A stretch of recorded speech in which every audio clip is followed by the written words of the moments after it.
વાગરા તાલુકાના જાગેશ્વર ગામના યુવાનો આમ આદમી પાર્ટીમાં જોડાયા। વાગરા તાલુકાના જાગેશ્વર ગામના ગ્રામજનો ખૂબ મોટી સંખ્યામાં આમ આદમી પાર્ટીમાં પાર્ટીની વિચારધારા સાથે જોડાયા।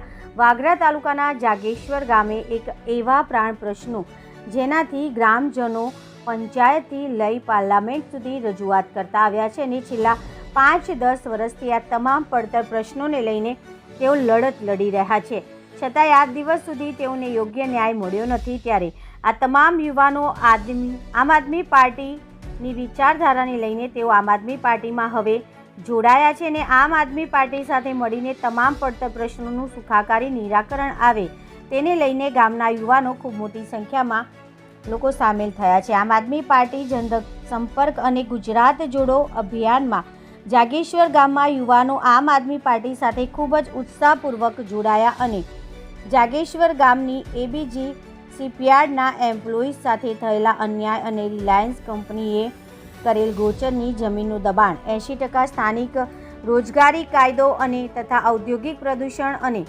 અકસ્માત વગેરે સંબંધિત સમસ્યાઓનું નિરાકરણ લાવવા માટેની દિશા ગામ લોકો સાથે ભેગા મળીને કામ કરવા માટે ચર્ચા કરવામાં આવી હતી। એક કદમ રાષ્ટ્રીય હિત માટે આવો ભેગા મળીને અને જેને જનતાની સમસ્યાઓનું પરવા નથી તેવી દેશની પરવા નથી તેવા 18 નેતાઓની ખુરશી ખાલી કરાવી અને રાષ્ટ્રહિત માટે સેવા કરી અને વાગરા તાલુકાના દહેજ જીઆઈડીસીમાં થઈ રહેલા અન્યાય સાથે અવાજ ઉઠાવીએ અને યોગ્ય ન્યાય અપાવીએ એ હેતુથી લઈને જાગેશ્વર ગામના યુવાનો આમ આદમી પાર્ટીમાં ખૂબ જ જનમેદની સાથે જોડાયા। આમ આદમી પાર્ટી દ્વારા ગુજરાત જોડો અભિયાનમાં એડવોકેટ કમલેશભાઈ મઢીવાલા, યુવા આગેવાન ચિરાગભાઈ, નરેન્દ્રભાઈ, ફતેહસિંહભાઈ અને વાગરા તાલુકા આગેવાન ઉસ્માન પટેલ અને યુવાનોને ઉત્સાહભેર આવકારી આમ આદમી પાર્ટીની કામગીરી રાજનીતિમાં કામે લાગવા અહેવાલ કરાયો। જાગેશ્વર ગામના યુવાનો આમ આદમી પાર્ટીના પરિવારમાં જોડાણ માટે લખી ગામના નરેન્દ્રભાઈ ગોહિલના સહયોગથી